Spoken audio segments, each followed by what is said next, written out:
Before you visit the Pokemon Fossil Museum, here are 5 tips that can save you time, get you the best photo ops, and make sure you don't miss the coolest parts of the experience. For reference, I've gone 3 times now. One for a member preview night, once the week that it opened to the public, and then a 3rd time just last week. First, buy your tickets in advance online. You can buy them at the Field Museum in person, but because there's such high interest for this exhibit, there's no guarantee that there will be available tickets. So it's best to order tickets online in advance from the Field Museum website. You will need to purchase a general admission ticket, which is $30 or $21 for Chicago residents.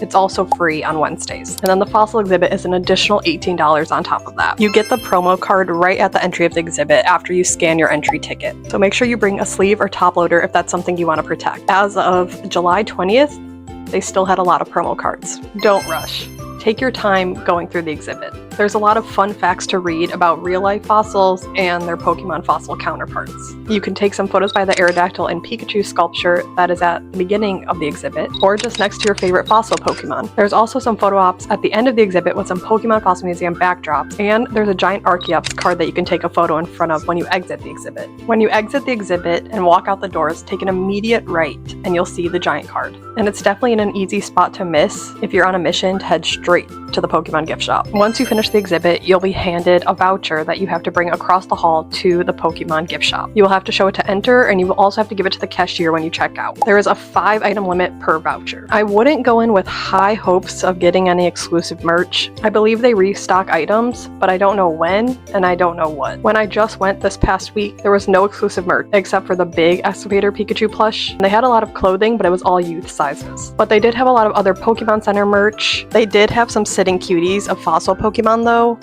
that weren't there the first 2 times I went. Every time I've gone, the merch has been different, so just keep that in mind, especially if the main reason you're going is because of the gift shop. Lastly, leave time to explore the rest of the Field Museum. You paid for general admission, so you might as well enjoy the rest that the Field Museum has to offer while you're there. The Field Museum is open 9 a.m. to 5 p.m. every day, so depending on the time slot you have for the Pokemon Fossil Museum, you can explore before or after. You can see more of Sue the T-Rex and the Archaeopteryx that Tyrantrum and Archeops are based off of. While these 2 fossils are shown in the Pokemon Fossil exhibit, there's even more info about them outside in the other exhibits, and just so many more archaeological finds that you can discover. And bonus tip, you will have the opportunity to catch Excavator Pikachu in Pokemon Go when you're near the Field Museum. So definitely, if you're a Pokemon Go fan and you go and visit there, don't miss the Excavator Pikachu event. I hope you find these tips helpful. You have until April 11, 2027 to visit the Field Museum, so don't miss your chance.